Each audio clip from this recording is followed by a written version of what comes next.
Good afternoon, welcome back to my channel. My name's Louise and this is Louise's Lifestyle. Thank you for joining me.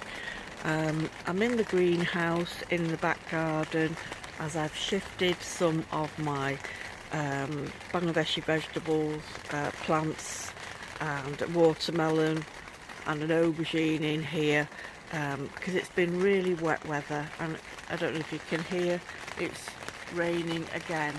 So we do expect rain a lot in Manchester, but it's not great when you're trying to grow tropical vegetables, fruits. So I've shifted them in here because it was really windy as well. A couple of days ago, these taller, the bottle gourd and the hyacinth beans were getting blown over a lot, and I didn't want that to damage the plants.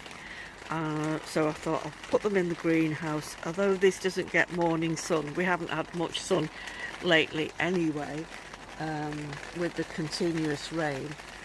So I thought bring them in here, make use of the space, and temperature's slightly warmer than in here. I can feel it, you know, it is warmer in here, and they do need warm temperatures to produce the fruit or the veg or whatever you want to call it.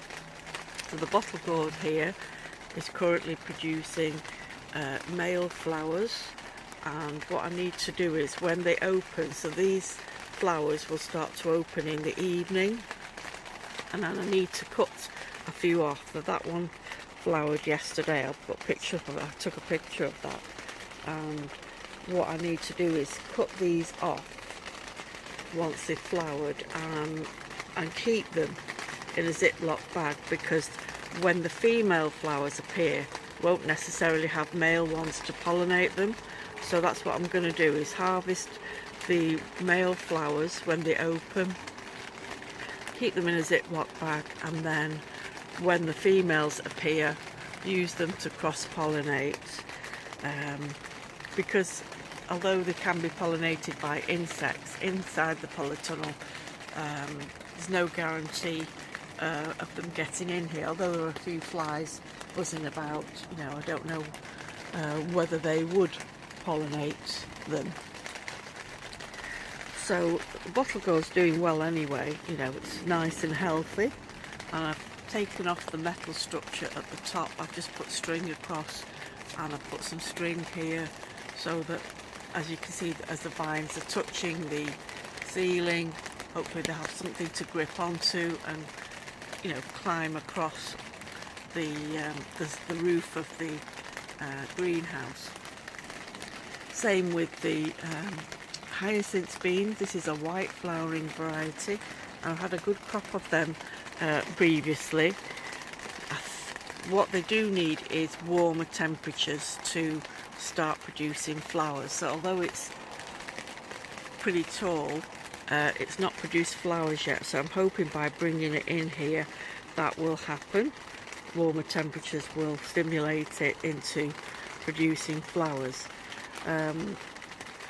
Here I've got my watermelon, and it's got a little baby one there, and it's got a nice decent sized one here that I've had to use this fruit string bag to hold up, because it was literally, you know, dragging the plant down. So I've tied it up and onto the frame there, so it's suspended on this the frame of the greenhouse. Hopefully that'll keep it going.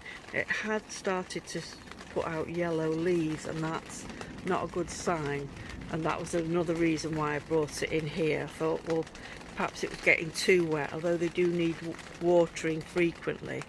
You don't want this to dry out, but with it raining so much, it was getting waterlogged. So at least in here I can control the amount of water it gets, and feed it as well, you know, give it regular feed.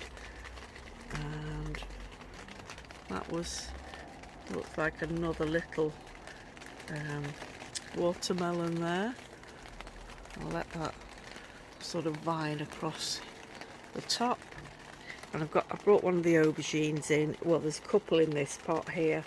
They're fine outside, but you know, there's no harm in having a couple in the greenhouse. They'll probably produce faster. Although the one outside, I've got two actually outside that one is actually in flower at the moment, and I'm leaving that there. But back at in the corner there is the pomegranate wonderful. It's a lot smaller than the other two pomegranate trees which I've left out in the front. I brought it in here because I know it's not going to flower at this young stage, but at least it can put on some extra growth and become bigger. So